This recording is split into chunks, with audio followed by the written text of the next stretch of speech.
కిషోర్ గారు నమస్తే అండి.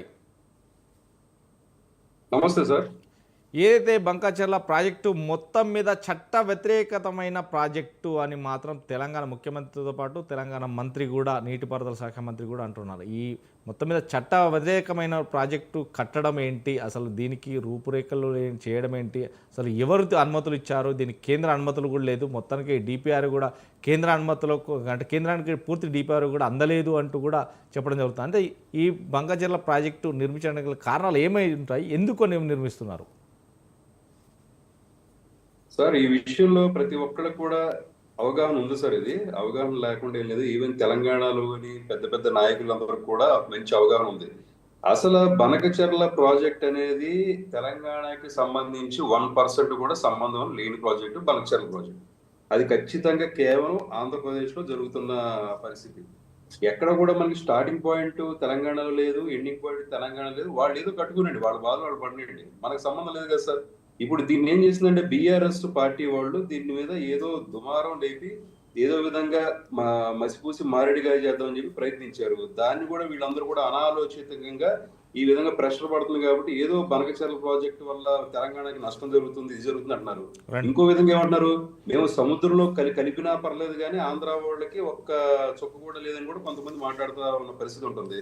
ఇక్కడ కేంద్రం అనేది ఏం చెప్తుంది, ఇప్పుడు మీరు తెలంగాణ అనేది ఎగువలో ఉంది, ఆంధ్రప్రదేశ్ అనేది దిగువలో ఉంది.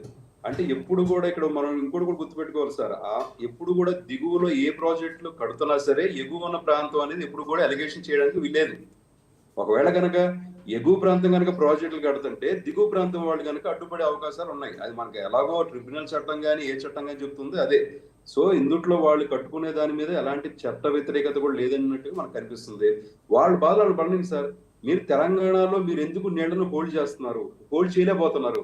ఇక్కడ ఉన్న 3000 టీఎంసీ వాటర్ వెళ్ళి సముద్రంలో కలుస్తుందంటే మన 3000 టీఎంసీ వాటర్ లో ఎంత టీఎంసీ వాటర్ మనం నిలుపుకోవాలి? మరి ఇంతవరకు ప్రాజెక్ట్ అనేది ఇప్పుడు కాళేశ్వరం ప్రాజెక్ట్ లో ఇక్కడ తెలంగాణలో ఏమవుతుందంటే దాని ప్రాజెక్ట్ కడదామంటే దందాలు షురు అవుతున్నాయి. ఈ రోజున కేసీఆర్ గారు ఎన్ని అక్రమంగా ఏ విధంగా చేశారు, ఎన్ని 1,00,000 కోట్ల వరకు ఖర్చు పెట్టారని చెప్పేసి దుమారులు అవుతుంది. మల్లన్న సాగర్ పరిస్థితి ఏంటనేది ఇంతవరకు కూడా ఎవరికి తెలియదు. మనం ముందు ఇక్కడ వాటర్ స్టోర్ చేస్తున్నాం సార్. ఆ తర్వాత ఆంధ్ర వాళ్ళు ఏం కట్టుకుంటే ఏముంది? ఇప్పుడు వాళ్ళు ఒకటే క్వశ్చన్ అడుగుతున్నారు, ఆంధ్రాలో స్టార్టింగ్ పాయింట్ ఆంధ్రాలో ఉంది, ఎండింగ్ పాయింట్ ఆంధ్రాలో ఉంది, తెలంగాణ మధ్యలో ఎక్కడ టచ్ అవ్వట్లేదు, మరి నీకేంటి ప్రాబ్లం అని అంటున్నారు. మనం ఇంతవరకు చెప్పలేకపోతున్నారు. ఆ ప్రాజెక్ట్ ఎలాగో ఆగేది కాదు సార్. ఇది ఈ రోజైనా రేవంత్ రెడ్డి గారైనా ఎవరైనా సరే పెద్దలైనా సరే ఏం చేయాలంటే ఇక్కడ ముందు మనం ఈ వాటర్ని ఏ విధంగా స్టోర్ చేసుకుంటున్నాం అని చెప్పేసి దానికి ఒక ప్రణాళిక తీసుకొని ఆ ప్రణాళికలకి తగ్గట్టుగా ఒక డిపిఆర్ రెడీ చేసుకొని కేంద్రం ముందుకు వెళ్దాం. కేంద్రం దగ్గరికి వెళ్ళి సార్ మేము ఈ విధంగా ప్రణాళిక అనుకుంటున్నాము, దీనివల్ల మాకు వాటర్ మేము కొంతవరకు ఆపుకోగలుగుతాము, ఆ తర్వాత మిగతాది ఆంధ్రాకి పోతుంది అని మీరు చెప్పుకోండి.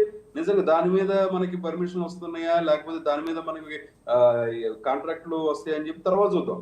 అవన్నీ మనం చేయలేక ఎదురోడి చేస్తుంటే ఓర్చుకోలేక ఎంతసేపు కూడా దుమారం లేపడం కరెక్ట్ కాదని మా ఆలోచన సార్. ప్రేమ్ గాంధీ గారు